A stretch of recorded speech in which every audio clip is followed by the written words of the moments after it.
So, guys, this may be one of the most important videos on All Elite Wrestling um, that I have, and definitely, with Bobby Lashley and the Hurt Business being in AEW, this for right now is definitely their last chance for AEW to really have something special and do something great with this.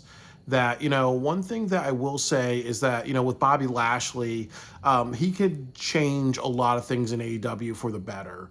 And I also think that, they really have to follow what the crowd and the fans want, really. And I think that there's some things I need to say about it is that, first of all, a lot of people have been criticizing AEW for a couple of things. And one of the big criticism is comedy wrestlers and also big wrestlers not being pushed that much. So I think with Bobby Lashley, one big thing he can bring is what would happen if the Moxley faction is not the right champion. So you could easily do something where you could have Orange Cassidy versus John Moxley, and then what you do is that at World's End, if the Moxley faction's not working out, you have Darby Allin versus John Moxley. Then you put the title on Darby Allin. And then what I would even do is at the end of it, you can do something where Christian Cage cashes in, and then you have the three of them have like a triple threat match, and you can do that in January on like a special television show. And then what I would do is eventually you kind of play the waters, and then you get Bobby Lashley in that picture, really, and then he's on charge of the company. Because I think that one big thing of the Moxley faction is John Moxley's not a good champion in the sense that he just doesn't listen to what he's saying, really. He's like Scott Steiner, where he's and like Rick James, or like, as somebody once said, he sounds like a drunk person on philosophy night. He really has very, very, very poor dialogue. So what happens if you have MVP in the role of the Hurt Business? So you have MVP who knows how to talk on the microphone, who's worked in WWE and has been on WWE television for like over 20 years. You have somebody who knows how to talk. And then it's like what I've said, what happens when you have a person like Bobby Lashley on top? They never ever gave one big man a chance in AEW. They gave it to Wardlow, but the problem is that they screwed the pooch on Wardlow. So you have to kind of ask yourself, like, you have to experiment with different champions. But I think the consistent pattern is that the champions have not been working. You have WWE veterans like Jericho, who is in his 50s. You've had a lot of like every AEW champion has been somebody who's been in New Japan Pro Wrestling, and then you had Swerve, and you didn't really push him that well, really. So there's always, and then Bryan Danielson, he was not really a champion, he was a transitional champion. So I think with Bobby Lashley, you got to ask yourself, let's have a powerhouse wrestler be a champion. Let's have a powerhouse wrestler with somebody who can talk on the microphone. And there are plenty of people that can take the title off of Bobby Lashley. You have Swerve Strickland, who has good endurance matches. You have Adam Page, who has good endurance matches. You have Darby Allin, who can lift Brody King. So those are people that you can do that are like of a smaller size. And then also John Moxley's in that.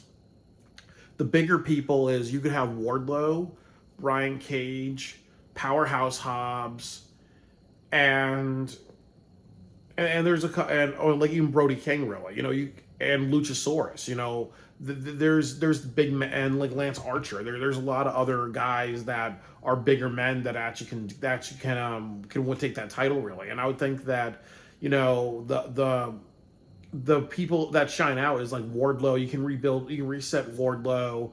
You can make Luchasaurus a big deal when he comes back.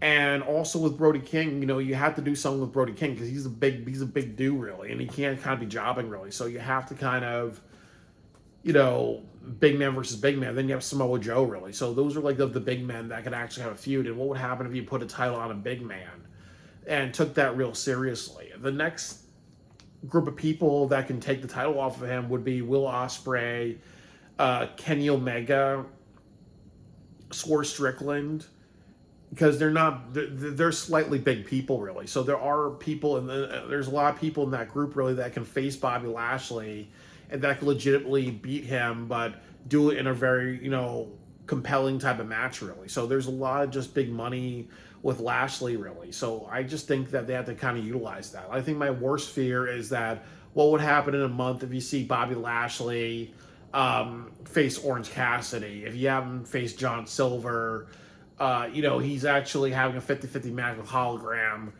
and other things like that. Then I would just tell the Hurt Business, go talk to TNA Wrestling again and just stick there for the rest of your lives. Do Hurt Business in there, or New Japan Pro Wrestling wants to incorporate black talent a lot more. Make Bobby Lashley the first African American IWGP champion. And take it from there, really.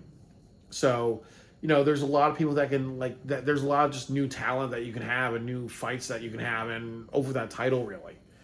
And I've said the two big things that I think that it would work very well storyline wise to put a title on Bobby Lashley. It would also make him, there's a lot of good opponents for him. And then I also think the next thing is that, if I've not said already, he's the right villain. Like, they're the right villain faction for a couple of reasons. That they're the powerhouses, that's one thing. The next thing is that, and I'll say this, building a faction of strong black men, really, you have not seen that since the Nation of Domination. And then this is also different because this is the 2020s where black people are away from the stereotypes a lot more. So it really is a good look for the company.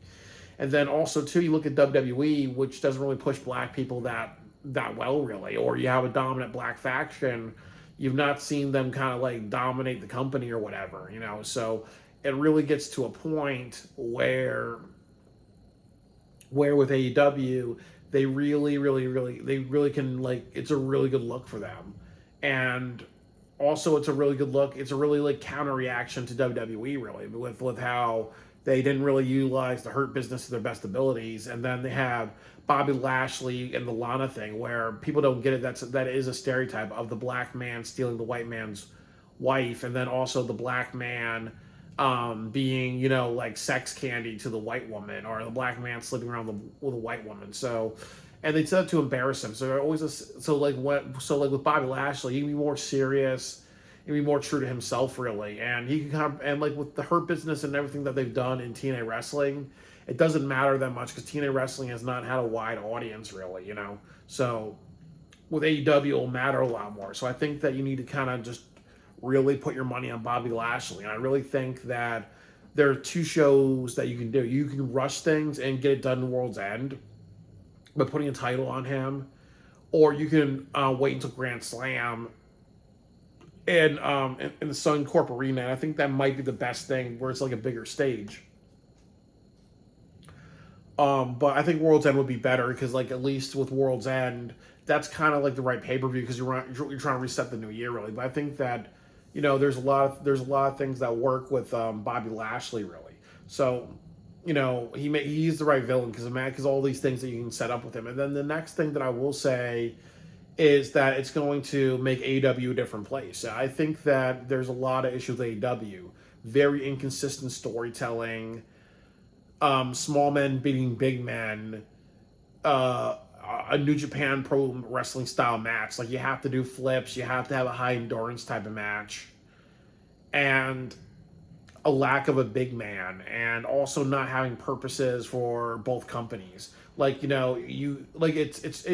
AEW and ROH, really. So with Bobby Lashley on top, it's what I've said. What would happen if Bobby Lashley says, you know what, Don Callis family, you guys have Powerhouse Hobbs. We want to do something for Hobbs. We're going to make him the ROH champion in our group, really. This is what we're going to do.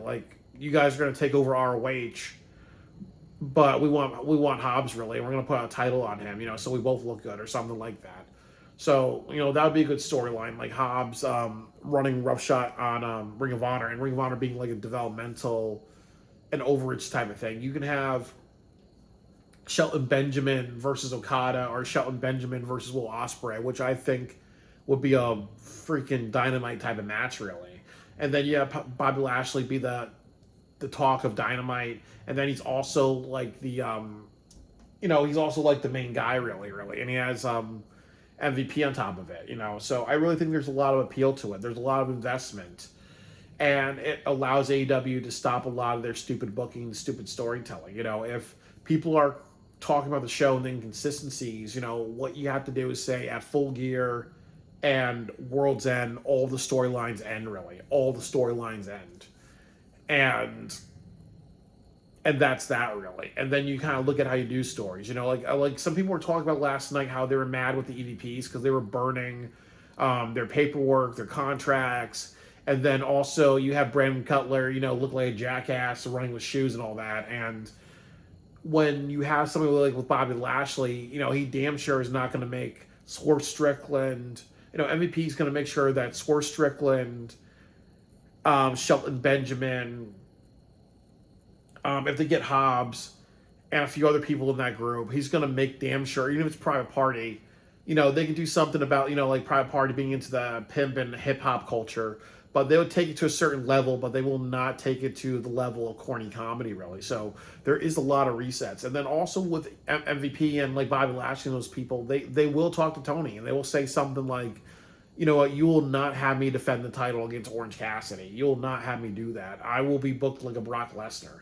You will not see a 50-50 match between Orange Cassidy and Bobby Lashley. You will not see a 50-50 match between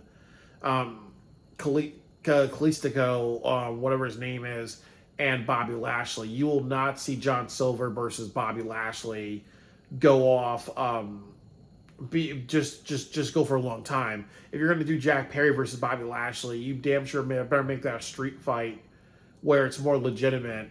Or, you know, there's just so many things you can do with Bobby Lashley. And you need to treat him like he's somebody special. Because there's also the other thing, too. You do not want to see CM Punk situation where they're like, okay, well, fuck AEW, or AEW did something wrong with Lashley. Because, you know, automatically there's really nothing else that they can do, really. Bobby Lashley and the Hurt and the Hurt faction, like whatever their group is called, I don't remember the name of their group. They're the last chance of AEW. They are the last chance of AEW, and they can do a lot of great things. And I actually think that, you know, for my community service for AEW, I will actually have to write a booking video of Bobby Lashley and the Hurt Business, because I think that if Tony was really, really, really stupid, if Tony is stupid, which some people say he is, he's not going to do right by them. This is like the way to reset a lot of things in AEW. This is a way for them to push big men. This is a way to have wrestlers who are smaller, you know, have a bunch of matches, show them like powerlifting and other things like that to show that they can legitimately beat a guy. This is and then you could build like a Dave versus Goliath match. You could also do something, like I've said, like take the other powerhouses that have been overlooked and actually have them have matches with Bobby Lashley. You can end the Moxley faction storyline if it's going nowhere. You can actually end a bunch of storylines in AEW, which is going nowhere and nonsensical. This is the time of year to think about these things. You know, Full Gear and World's End automatically means we're ending something in AEW, we're starting something new, and we want to have a strong couple of years. You know, does AEW want to be a company that's around for 10 years, 20 years? Do they actually want to be like a long-standing WCW? They can do that. But the Hurt Business is the thing that gets them there. The Hurt Business is their last chance, really, because I don't see any other faction out there that's actually going to move the needle for them right now. You know, unless they hire Joe Hendry. But again, they're going to do dumb comedy with that. But the Hurt Business is the final chance for AEW.